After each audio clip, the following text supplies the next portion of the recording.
So here's going to be a short summary of Marxist explanations of crime and deviance. So the first thing we need to think about is Marxism as a structural conflict theory.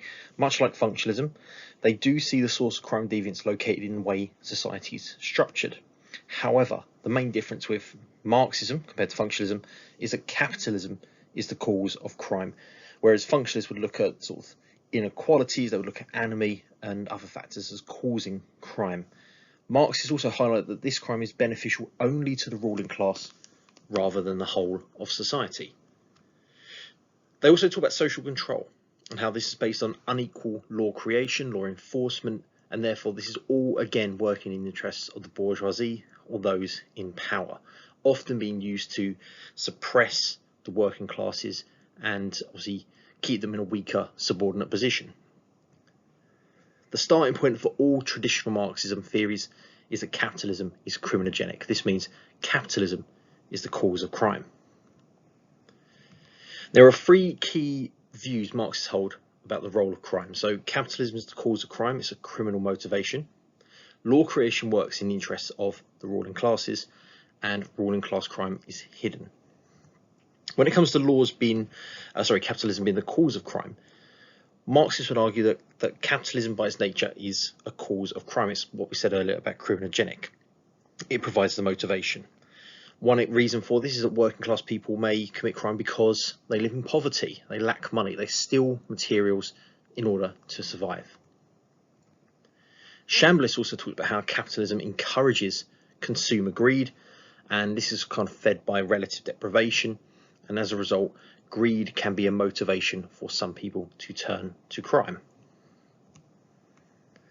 Alienation is also another part of this. The lack of satisfaction with work can lead to frustration, to aggression, and individuals acting in criminal ways.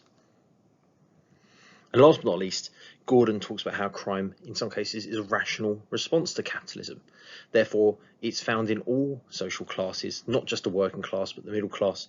And even though statistics make it appear that the working class commit more crime, all members of society are committing this deviance. When it comes to law creation and law enforcement, this is selective in how it is carried out. So according to Marxists, the functionalists are wrong to assume that all laws created benefit society and reflect the norms and values everyone shares. Marxists argue that a lot of law creation, law enforcement, only reflects that dominant ideology, only acts to benefit capitalism. And Chambliss talks about how laws protect private property would be an example of this. Interestingly, most corporate offences, most criminal offences committed by corporations and white-collar criminals, they're dealt with by regulatory bodies, and therefore they are dealt with outside the criminal justice system. Again, possibly contributing why they're underrepresented in crime stats. Snyder talks about how laws that threaten big businesses, threaten the values of the ruling class, the interests of the ruling class, are often minimised, ignored, or failed to pass. And an example being health and safety legislation, which is passed and only enforced to the minimum standard, again, to benefit big business. Law, crime, and criminals therefore perform an ideological function. Peirce talks about how health and safety laws perform this ideological function, making it feel like the workers are protected and kept safe, but in reality, it's just protecting the bourgeoisie, the company owners. And lastly, the media does contribute to this. So the media, as part of what we'll see later in labelling theory, contribute to the idea that the working class are criminals, they need to be targeted, but also creating this idea that criminals are disturbed individuals, thereby hiding the fact that capitalism is the cause of crime and essentially blaming the individual. And last but not least, with ruling class crime being hidden, what we need to think about is how these crimes don't appear on statistics and they go underreported. So Sutherland talks about how the crimes committed by people of high social status and respectability based on their occupations don't appear in crime stats. They are hidden, and this covers corporate crime, state crime, and white-collar crime. Essentially, the crimes of the powerful, the people who have the ability to avoid detection or punishment. Now, there are two types of white-collar crime that Sutherland highlights. We have occupational crime, where people steal from their jobs. Theories that have looked at this would be Ditton and Mars. who talk about bakery delivery men seeing theft as part of the perk of the job. Clark talks about how management might allow staff to steal wages, and they would turn a blind eye to crime.